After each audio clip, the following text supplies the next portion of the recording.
Shalom, family. My name is Sean Judah, otherwise named Jehukana Yahuda.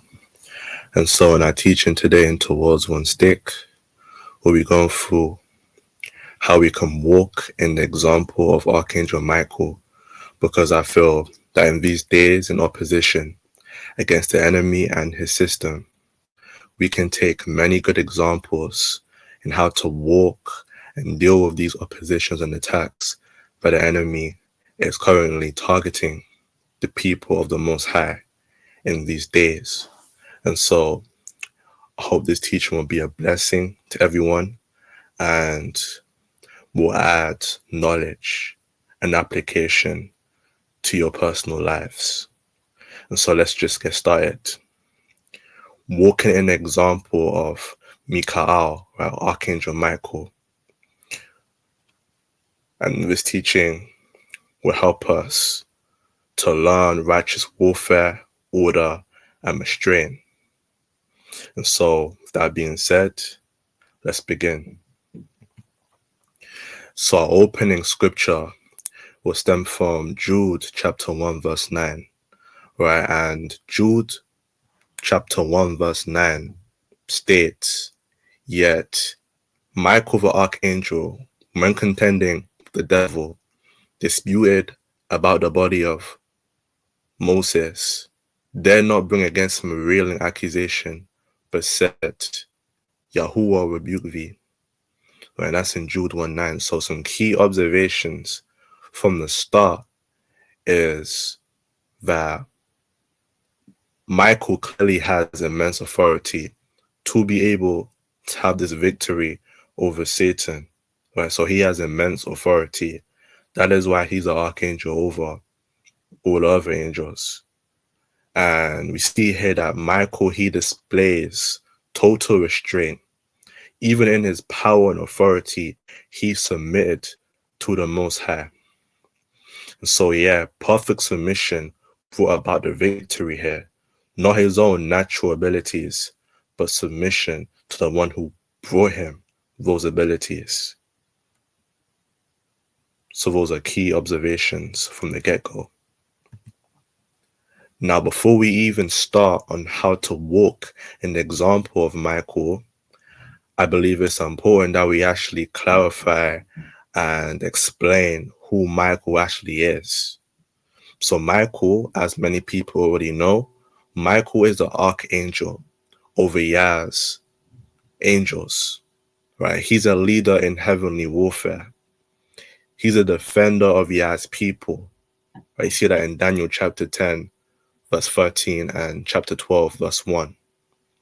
He operates only by the command of the Most High. He never acts independently.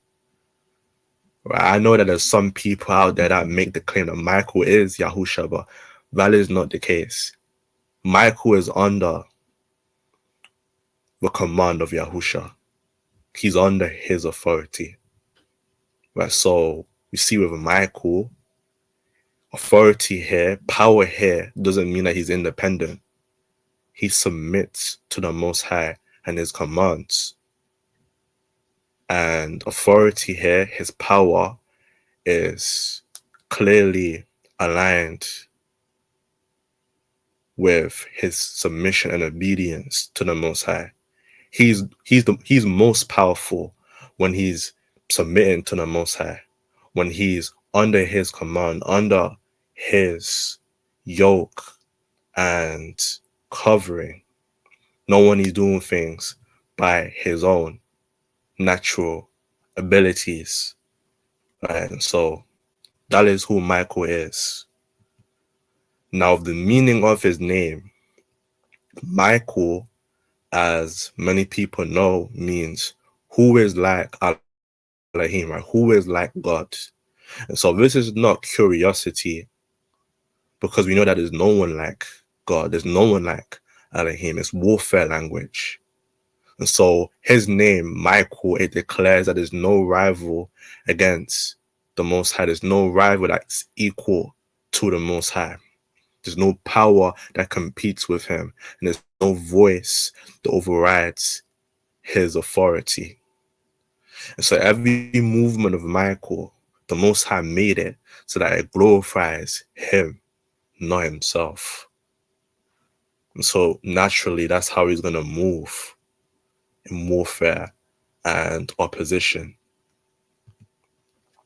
So with restrained authority, we know that Michael, as we read in Jude, Michael didn't insult Hashatan, right? He didn't insult Satan. He didn't cuss him. He didn't mock him. He didn't speak emotionally. He didn't display none of those qualities when he overcame Satan. What he did, on the other hand, he deferred judgment to the Most High, and he stayed within divine order.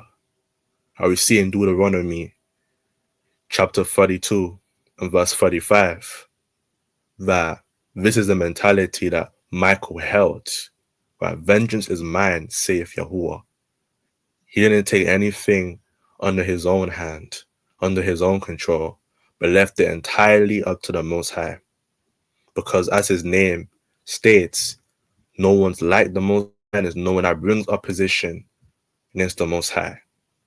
And so his whole life, his whole character and power in his name is to glorify him and to do nothing under his own understanding and strength.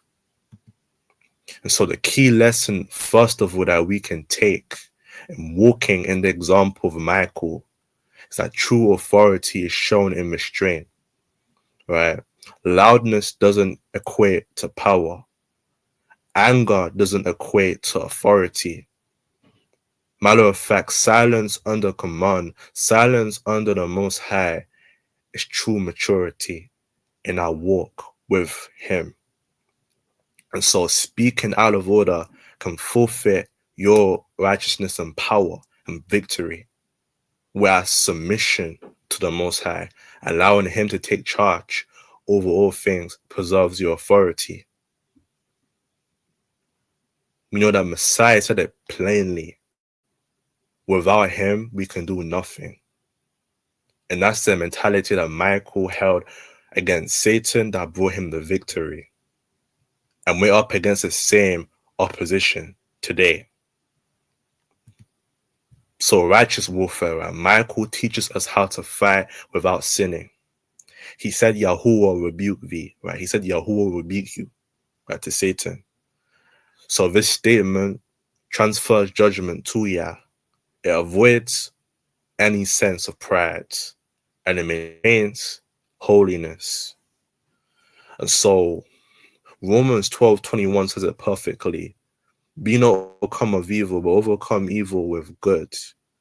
And that is exactly what we see from Michael in this example.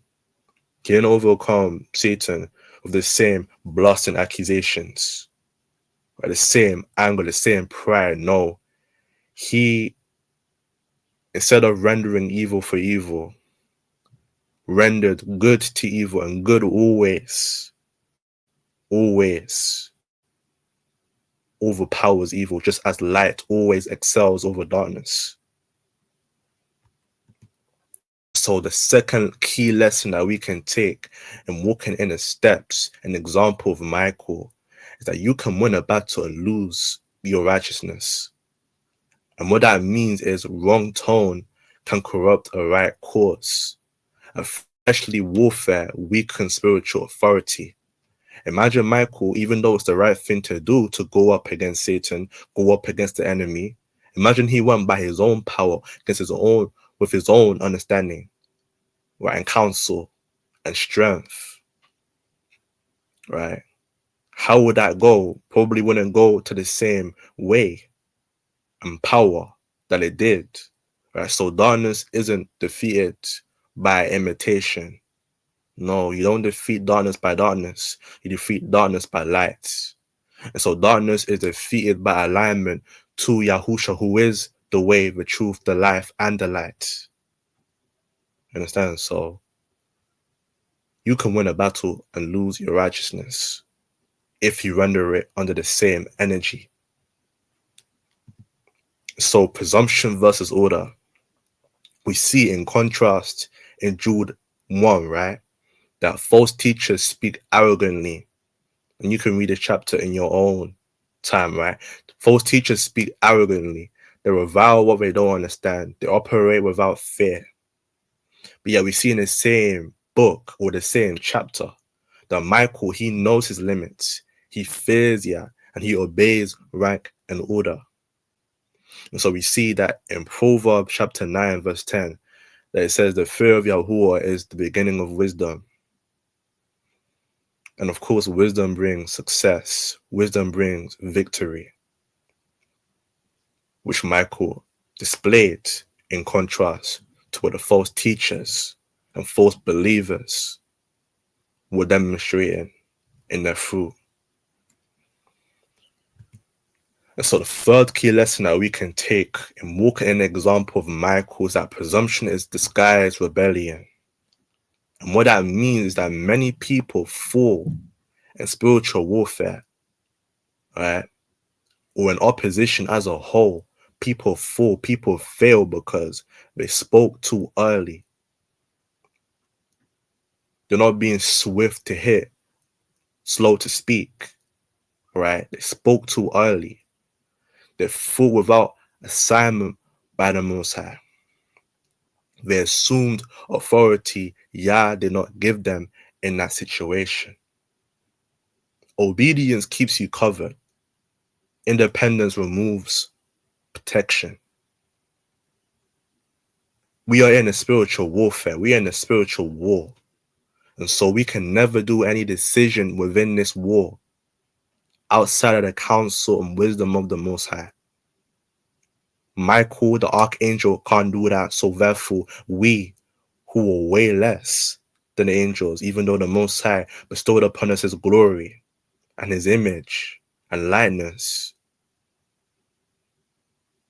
how much more should we be under that same submission and alignment in his commands, that being, right, the Most High? An archangel can't do it alone, therefore we can't do it alone. And so zeal governed by order. You see that Michael, he's a warrior. Michael is disciplined. Michael's order. Michael's governed. And so why heaven is so powerful, the ranks of heaven, the angels, the reason why they're so powerful is because they're ordered. Unlike the kingdom of darkness, where it's order out of chaos, where you do what you want. Heaven is the opposite. And heaven's where Yah's presence flows, brings dominion and victory and power. And so we see in 1 Corinthians 14, verse 40, let all things be done decently and in order. That's how it's operated up in heaven, and that's how it should be operated down below for us as well when we're up against spiritual warfare, decently and in order. And so, fourth lesson that we can take in walking in the example of Michael is that passion without order leads to destruction. And so what that means is that zeal without submission leads to pride. Warfare without holiness leads to defeat. Emotion without command leads to chaos. And so order sustains the power that you may have. It's one thing to have power, but it's another thing to sustain that power. That's what order provides. And so we see this, right? This is not about me. That's the mentality that Michael displayed. The dispute that we see in Jude, right, chapter 1, verse 9. It was originally about the body of Moses. This was a matter of immense spiritual weight. Now, of course, not to be sidetracked or anything, but tradition goes that Satan wanted to possess the body of Moses after he passed away and deceive the Israelites in this so-called resurrected state of Moses to then lead them back into the wilderness and lead them back into Egypt when they were so close to enter into the promised land. So of course, Michael had to prevent that from occurring, right? And so even regardless of this, the spiritual weight and task at hand. Michael didn't center himself. He didn't claim victory in this instance, knowing that he already has natural power that he can display to demolish the plans of the enemy. Rather, he directed the glory to Yah, because as his name goes, who is like Yah? Who is like Elohim? No one's like God. No one's like the Most High. Right? And so we see in Psalms chapter 115, verse 1, that it states, "Not unto us, but unto thy name give glory." Right? This is not about me. That's the mentality that he had. That's the mentality that wins in this spiritual warfare. And so a fifth lesson that we can take and walk in the example of Michael is that the righteous remove themselves from the center. Ask yourself, when you're in warfare, when you're in opposition for whatever situation or environment or whatever may occur in your walk, ask yourself, is this about my ego or Yah's honor? Am I seeking victory or over obedience? Right? Am I reacting or am I submitting to the Most High? Because Yah-centered lives remain powerful, but sometimes we need to look within and see, is there more of me and less of him? And if there's more of you and less of him, then there's less power that he can provide to give you the victory at his time, at his appointed situation. And so personal self-examination that we should all take from reading and learning about the example that we can take from Michael, right, is, do I speak where Yah has not spoken? Because Michael did not do that when he was in opposition against the enemy. Ask yourself, do I fight battles Yah never assigned? Because Michael, he never did that. Do I rebuke people instead of submitting matters to Yah? Because Michael, he never did that. Do I rely on emotion instead of authority? Michael, he never did that. If an archangel restrains himself, the angel that's above all other angels, if he could restrain himself, if he had to restrain himself in spiritual warfare, in spiritual attacks, opposition, persecution, how much more should we do that every single day? And we quote unquote have less power being humans, being dust. And so application, right? We see the quote on the screen: spiritual truths learned but not used are wasted. So it's one thing to hear and to read and to perceive these examples that we can take in learning of Michael and his approach to spiritual warfare. But it's another thing to actually apply them to our own circumstances and situations. Right? So walk in the spirit of Michael today. Walk in the spirit of Michael in your own spiritual warfare and attacks by guarding your mouth. Don't be hasty to speak when you're in opposition, whoever that may be. Don't be hasty to speak. Guard your mouth. Stay within your assignment. Don't step outside of what Yah has called for you to battle and to deal with and overcome. And don't fight other battles that don't belong to you as well. That's another thing that we as believers can get led astray towards. And additionally, right, submit judgment to Yah, because at the end of the day, he led you through the battle and he has to lead you out of it. And so whatever situation, warfare, what battles that you may be going through, leave it to the Most High, because He knows that of our own strength, we can never win against these principalities and powers. And so leave it up to the Most High to give you the victory and win, because he promised you that it's him that brings the vengeance, him that brings the victory. And all you have to do is have faith that he's faithful and true to lead you into the battlefield and to lead you out, and to bring you victory and strength and power. And so walk in the spirit of Michael, walk in the example of Michael by choosing righteousness over reaction. It's so easy to let our emotions get the best of us. But I restrain and choosing what's obedience, choosing what is true, right? Choosing righteousness over quick reaction that may stem from the flesh, it does numbers. And you won't do hasty decisions that you'll later regret, knowing that you lost power that the Most High could have displayed in your situation when you were in attack and opposition from the enemy. And so authority flows from obedience. And so this is Sean Judah, otherwise named Yahukunan Yahuda.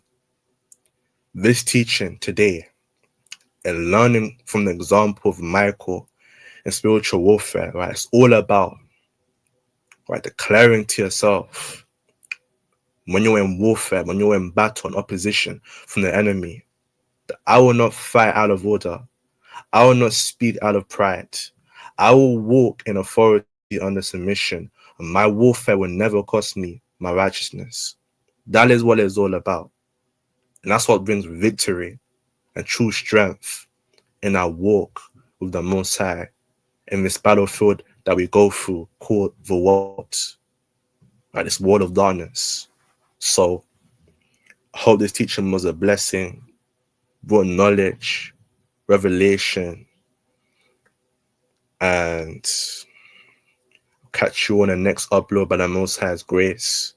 More will be coming soon within the next couple of days. So, shalom.